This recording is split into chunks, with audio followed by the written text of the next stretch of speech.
Sie wissen, die Europäische Union hat großen Einfluss darauf, inwiefern der Energie- und der Ressourcenbedarf des Verkehrs reduziert werden kann. Und da gibt es einige Richtlinien, die hier entscheidend sind. Und eine Richtlinie werden wir jetzt vorgestellt bekommen durch Zachary Azdad vom Transport and Environment, nämlich die End-of-Life Vehicles Regulations. Zachary, welcome to our event. Thank you for taking part. And now we are very looking forward, very interesting your presentation. Thank you very much, Christian, and well, thank you for the invitation. I have prepared some slides, so I will share my screen right now. There we go. So good morning, everyone. I will be doing my presentation in English. Unfortunately, I do not speak German. So I'm going to talk about the end-of-life vehicles regulation, which is a file that has been in the discussion in Brussels for a few months now. Starting with a bit of context and a bit of background, just to make sure that everyone is on the same speed. So what is the ELV about? So the end-of-life vehicle is this regulation, this proposal for a regulation is actually merging two texts that existed before, a directive from 2000 on end-of-life vehicles, but also a directive from 2005 on a type approval procedure. So a procedure that requires to be done for each vehicle in order for them to be approved and be put in the European market. That looks at what conditions vehicles need to fulfill in terms of recyclability, recoverability, and reusability. So therefore, there's a lot of different topics that this ELV regulation covers. It's circularity requirements for new cars, but also how to collect and treat the end-of-life vehicles that reach the end of their lives and are not in good shape enough to be on the roads, but also how to regulate the exports of used vehicles. This is something quite new that the EU has been looking at. So a few facts and figures to add a bit of context here. So the proposal has been useful, and the two texts that I mentioned before have also been useful, but there are still problems that remained. For instance, every year in Europe, there are around 3.5 million end-of-life vehicles that go missing. They are either illegally exported, illegally dismantled, some parts are sold and illegally as well, because they are of high value. So this results in a lot of loss of materials, of vehicles that could be recycled here in Europe. The materials could be recycled here in Europe as well. So this is something that this new regulation will try to solve. Also, even though there is some recycling going on, it's still quite low for plastics. It's around 20% of plastics from end-of-life vehicles that is recycled right now. And even for materials that have good recycle rates, such as steel or aluminum, the quality of the recycling is not good enough for these materials to be used in closed loop, meaning for these recycled materials to be used in cars again. And finally, because of this poor recyclability or quality of recycling, there is a high dependency from the EU and the automotive industry on imported raw materials, which makes also recycling needed more than ever, not only from an environmental perspective, but also from a more competitive perspective. So why is this an important file? So in addition to all the things I mentioned, it's important to bear in mind that the automotive industry is quite a big consumer of materials. It consumes 17% of steel demand in Europe. It represents 10% of demand of plastics and 40% for aluminum, but this is for the whole transport sector. Unfortunately, we didn't have good figures for the automotive sector. But as you can see, the automotive industry is obviously very large in Europe and therefore consumes a lot of materials. So it's very important that these efforts to improve circularity and to consume more efficiently starts there as one of the EU's leading industries. This is also interesting because the more we move on to a world with electric vehicles, the more we will need to look at the emissions from the production phase.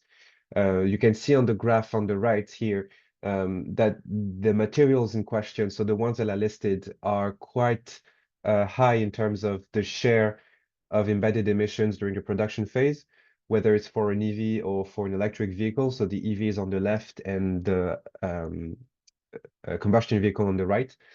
So steel, aluminum are big contributors to the carbon footprint from the production phase. Plastics to a lesser extent, but still 7 or 10% depending on the type of vehicle. So these are quite important things to look at, and the next big effort in terms of decarbonization after the tailpipe will be the production phase. So this is why having a solid ELV regulation right now is actually very important for the years to come. So I mentioned that the text has been already in the works, so let me just give you a bit of a run through the major things that happened. So the Commission proposed its new regulation in July 2023, as you can see on the top left side of the screen. Because of the European elections, things have been quite slow, so the Council only started the negotiations on the file at the end of 2023, moving quite slowly, but they have made significant progress over the past few months, and they are aiming to have a general approach, meaning a common position on before the end of June 2025, so before June this year. On the Parliament side, it's been even slower because of the elections. Obviously, the work has been delayed, and now that the Parliament is in place, the different committees are in place as well. Work picked up around December, and this is a bit of a peculiar case because two committees are joining forces on this file, which makes our job a little bit more complicated because we have twice as much MEPs, so members of parliaments to meet. But roughly, we should have a position from the parliament towards September. That's the timeline that they are looking at. And now that the committees are in place and the MEPs are in place, the work is moving quite quickly as well. So we should have something, the negotiation between the different institutions, so what is called the trilogues, will probably start towards October or November this year, meaning that we could expect a final version of the text early 2026. So now I will dive a bit more deeper into the content of the end-of-life vehicles. So as I said earlier, there's progress that has been made as part of the proposal, but some of the things are still lacking. On the positives, we have a target that sets mandatory recycled content for plastics in new cars. So what it means is that from around 2032 onwards, there will need to be 25% of recycled plastics compared to the whole weight of plastic in new cars, including 25% from ELVs. So that's around 6% of the plastics in new cars that would need to come from an old car, so recycled in closed loop. There are provisions that mandate better separation of materials. This will help a lot in improving the quality of the recycling. But unfortunately, we do not have any targets at the moment for steel and aluminum in terms of recycled content targets, I mean. So the only thing that the Commission proposed is that it set itself an obligation to do feasibility studies to assess whether having those targets is feasible. We are pretty confident that these targets are already feasible and that they should be proposed now already, especially for steel, where we have a bit more data. So this is the main thing that we will try to get out of this process, is to get recycled content targets. So for steel and aluminum, because as I said earlier, they are the two biggest contributors to the carbon footprint of the production phase, for example. So we have conducted a few studies on what share of recycled steel could be introduced in new cars. And so one of the, well, maybe the biggest obstacle to having quality recycling of steel is the fact that these metals, so steel, but also aluminum to a lesser extent, are contaminated during the treatment phase of the end-of-life vehicles, meaning that when the end-of-life vehicle reaches a recycling center, it's usually shredded with a lot of different things. So not only the body of the car, but Not all the parts and components are dismantled. It's also mixed sometimes with other types of waste. And because of that, the metals in the car, so the steel and the aluminum, are contaminated, which makes it very hard after that to be used in the car again, because the automotive industry has very stringent standards when it comes to what type of steel, what type of metals can be used in their cars. So this is one of the biggest things that we have to look at, is how to improve the share of steel scrap that goes into new cars. You can see on the left, it's only 6% at the moment, but with enough separation and with enough investment in technology, then we are pretty confident that we can reach a recycled steel target of 30% from post-consumer waste, meaning from waste that is only after the use phase of the vehicle. And 75% of this recycled steel that can be used in new car could come from an ELV if the separation is improved and if there is less contamination of steel during the recycling phase. So this slide is a bit summarizes what I said. So for steel, it has to come with a recycling a quality requirement, sorry, for recycled steel to make sure that the automotive industry standards for steel are respected. And it also is the case for aluminum, where during the dismantling phase of the vehicle, the aluminum alloys would need to be separated in order to make sure that they do not contaminate each other, because they don't have the same level of purity. So if all the aluminum parts and components are mixed and shredded together, then the less pure type of aluminum contaminates the purer type of aluminum, which makes it very hard then to be used in closed loop, so in a new vehicle again. On the aluminum provisions, I will not spend too much time on this, but basically, because the topic is slightly more complicated than steel, and there is a bit less evidence and a bit less research on the impact of having recycled content targets for aluminum, the thing we would recommend is to really accelerate the timeline of the feasibility study that the Commission needs to do, and basically to introduce some targets for aluminum as soon as possible. So hopefully around 2027, because we would need actually those targets to come at the same time as the steel one, so around 2032. Otherwise, sticking with the current Commission timeline will only mean that the aluminum targets will come in force in the mid 2030s, and we think that these policy signals need to arrive now, so that the recycling industry and the automotive industry has time to adapt and to make sure that improving the circularity and the use of the materials improve already in the 2030s. Better dismantling is something that is already proposed by the Commission. I won't spend too much time on this either, but some of the provisions could be improved. For example, the sensors are not required to be dismantled before the shredding of the vehicle, but because some of these components are very rich in copper, if they are shredded with the rest of the vehicle, then they will contaminate the metals with copper, and that's what makes it very hard for these metals to be used in vehicles again. So this is a slight adjustment that we would recommend.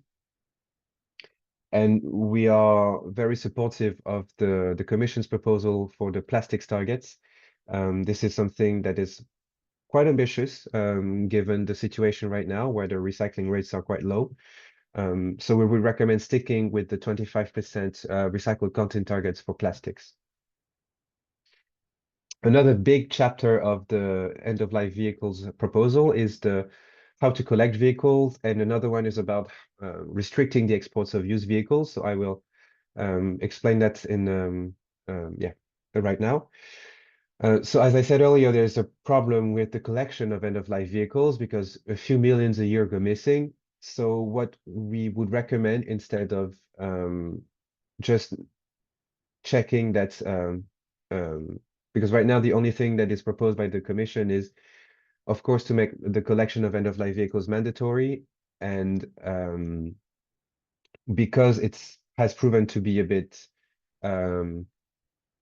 there are a bit of shortcomings regarding this provision. We would recommend sticking that with some incentives for the last vehicle owner to bring their vehicle to the collection point and to the treatment facilities. We thought that a deposit refund scheme like the one that exists in Denmark, where when registering the vehicle owner pays a tax of 300 euros, but the last owner of the vehicle, when they bring their vehicle to the treatment facility, they get those 300 euros back. So this is a financial incentive that doesn't need any public subsidy to work. This is an incentive that would um, hopefully make the last vehicle owner bring their vehicle to the proper treatment facility and get this bonus. So this is something that has been considered by the Commission. Unfortunately, it did not make it in the proposal, but we will try to bring it back now. And yeah, sticking with this topic of shortcomings of the previous text, when it comes to vehicle collection, but also exports of vehicles, we have there has been shortcomings. As I said, 3.5 million vehicles go missing every year. So there's a lot of illegal dismantling, illegal exports, loss of materials that's happening. So the conclusion is pretty straightforward, that we need, of course, better collection, but we also need more stringent restrictions to the export of used vehicles. So because of this export of used vehicle, there is also a huge carbon impact of old vehicles that have been transferred from the fleets in Europe to fleets in third countries, like from Eastern Europe or from African countries. So these vehicles keep emitting, and this is very bad in terms of carbon emission because they are very old vehicles that possibly should not be on the road. And not only they are dangerous, but they also pollute much more than other vehicles. So we have estimated that these additional emissions would amount to 1.3 gigaton of CO2, which is huge. So we need to strike a balance between making sure that the vehicles that are exported are actually good enough to be on the road, but there is also the need to make sure that this cheap access to mobility will remain in the third countries, because in a lot of cases, the European vehicles that are exported are a source of cheap mobility in the countries where they are imported. So the balance would be to have a Euro 4 limit on exported vehicles from Europe to third countries, because that would make sure that the vehicles that are exported are still, of course, they're older, but they are still good enough to be on the road. Of course, we have to make sure that they're also, fit to be on the road. And this restriction on exports should move on to a 5-year age limit from 2035 onwards. The reason for that is that it would also help the electrification of the fleets in third countries. It would basically mean that there is a 5-year delay between what happens in Europe and what happens in those third countries. And so by 2040 onwards, then the exports of vehicles will almost exclusively be electric vehicles. So this will also help the electrification of third countries with a 5-year delay. So that's the reasoning behind this. And finally, based on the discussions of on the ELV in the Parliament and in the Council, I thought it would be nice to maybe have a quick rundown what's going to happen probably in the next few months and what a future ELV could look like. So unfortunately, there's not much appetite when it comes to having steel and aluminum recycled content targets. Everybody agrees that the timelines need to be accelerated, but there still lacks an actual target for these two materials. So this is something that we are trying to be really loud about. But yeah, there's a lot of uncertainties. So we will try to make it happen, but it seems to be quite difficult for the moment. The recycled content targets for plastics will probably stay, but unfortunately, whether it's at the Parliament or at the Council, there are talks of watering down the targets from 25% to 20%, and also including pre-consumer waste. So this is usually waste from the production phase that would count towards achieving the target. In our opinion, this defeats the purpose of the ELV, because the point is to reduce the waste that is already here instead of counting the waste from the production phase that is in most cases already used again and recycled again because it's more internal. So we will also try to make sure that the scope of the current target is kept alive. And finally, on the positive side, the better separation of materials is something that has risen quite of interest, whether it's at the council or the parliament. There are again talks of maybe watering down the obligation for dismantling before shredding, but it seems more likely that because there are a lot of other groups supporting the dismantling obligation, it seems more likely that this will stay in the final text. So thank you very much for your attention. I hope it was clear. And if you have any questions, feel free to drop a line.